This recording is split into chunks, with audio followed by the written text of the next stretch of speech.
This morning on The Dish, we pay a visit to l'appartement 4F. The bakery born inside a tiny Brooklyn apartment is now beloved by New Yorkers on both sides of the East River. As Lilia Luciano discovered, it's a bit of modern fairy tale with flour as the pixie dust.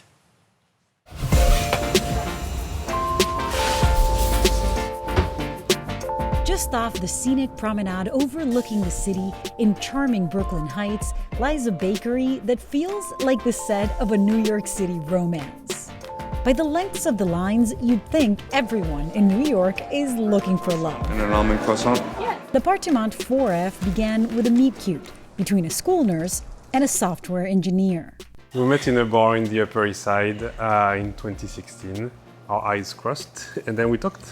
Ashley Coiffat, a New Yorker. Her husband Gautier from Southeast France. You like that one? Neither had official culinary experience. Okay, can I try that? I always liked baking just for myself. Yeah, I like this sweeter one though. It started as a hobby in 2019. It actually began with him making a sourdough starter. Oh, like everybody else during COVID. Yeah. He actually made it a little bit before the pandemic. It was just this like oozy thing that was falling out of a mason jar, and I thought it was gross and I would make fun of him for it. And then it wasn't until he actually made bread that I changed my tune. Ashley changed her tune and her tone, she says, forcing the bread and sweets on her coworkers. I bullied them into buying it, and they were like, sure, whatever. And then they came back after eating all of your croissants and pies and just handed me a little bit of money and said, okay, next week, whatever your French fiance wants to make, we'll buy more. At the time, they needed the extra cash for their upcoming French wedding. Then came COVID. There suddenly was more time to spend in the kitchen and growing an audience of clients on social media. They grew so fast that Ashley reluctantly pivoted to meet the demand. I loved working at the school that I was at. I worked so hard for it, so I didn't want to give it up right away. Gautier was excited to quit. I think one of the hard part was the way my family took it. Yeah. Because if you tell them you're gonna go from being an engineer to a baker, it's What did they tell you? Do it. like why? Yeah, you're gonna have no life, you have no money. They took the dough and the dream so seriously, the business took over their tiny home. Our whole apartment had basically turned into a bakery. We had a freezer in our bedroom. It was a tiny apartment. Our oven was breaking and our refrigerator was overheating.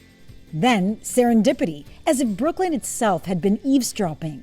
The Brooklyn Heights Association reached out to us and they're like, oh, we're looking for a bakery. Are you guys ever going to open a storefront? And we had no clue what that meant, but we decided, yes, we wanted to.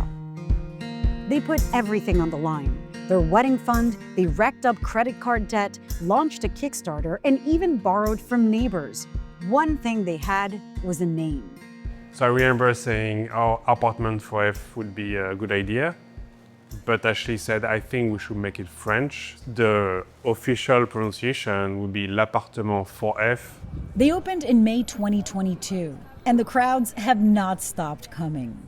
The lines every weekend are endless. Yeah, we were not expecting the lines. We thought it was going to be kind of like an in-and-out sleepy cafe. I mean, my bed was this. I was staying He here. was like sleeping. And we would sell out after an hour.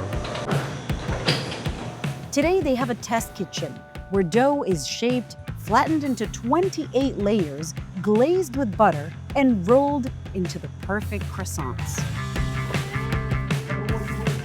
Others get bursts of color and flavor. We call it le framboise. That's almond raspberry. So people think it's jam in there, but it's actually raspberry chocolate. Oh, it's actually raspberry chocolate inside. Yes. Okay. The chocolate is imported from France, and the croissants topped with freeze-dried raspberries. Another original creation, rose petal pistachio, an homage to Ashley's Persian roots. And there's the Queen Amman. That means butter cake. My personal favorite, a plain croissant with a New York City twist. You also have the everything topping. How did you think of that? I wanted it because I love everything bagels, and I feel like they're very New York. And so I asked if he would make an everything croissant. He said no. Was For it a kind of long time. sacrilegious? Like Yeah. But eventually he did it, and people like it. For the true starring role of the story, It's definitely a treat, like a special breakfast. their world-famous petite céréale. It's so hard to make, the large box goes for $50 and sells out almost every day. Just very, very, very thin layer. The croissants are dehydrated for 12 hours, then topped with some cinnamon syrup. The milk is technically optional, but shouldn't be passed up. Have you tried to sell this in France? Do French people have strong opinions about Yes, I mean, some press came from France and asked us about it. They did a story, they came here and said, oh, we're gonna do a story about food in the US. But they didn't really explain the angle, and the angle was those people destroying French gastronomy. But then they tried it. Yeah, they say we have to admit we like it. Yeah. What is it like to see people experiencing for the first time, biting into the croissants and reacting in this way that I'm melting right now? It's fun. I mean, sometimes I just go up here, sit at a table and just be on my phone, but really I'm listening to people just... Oh, really? Yeah. You hear the reactions? Yeah. And that love at first bite keeps growing. They've opened a second location in New York's West Village and at night in Brooklyn. What started as that bakery turns into a romantic candlelit wine bar and restaurant. So many people had side hustles or developed hobbies throughout the pandemic, and your story has continued to flourish. I think it's because we were both honestly happy with where we were in life. I genuinely thought people should try his croissants. It wasn't to chase success or earn money or anything like that. It was just kind of genuinely like, I want people to try it. And I think that kind of comes across. Gotta love their story. And what do you think? The croissant pretty good. Oh my God. I had the cereal, and I will say, you could eat it without, but I swear it's better with the milk. There's something about it. Everything is just delicious. And the cookie, oh my gosh, it just wakes up your mouth. I've just fallen in crush land Oh my God. with her husband. I feel bad about that.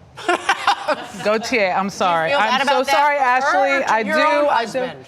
Huh? Yeah, well, my husband too. He would Sorry, Mark. understand because those croissants are like killer. Gautier, the raspberry one. Oh my God. Oh, it's so good.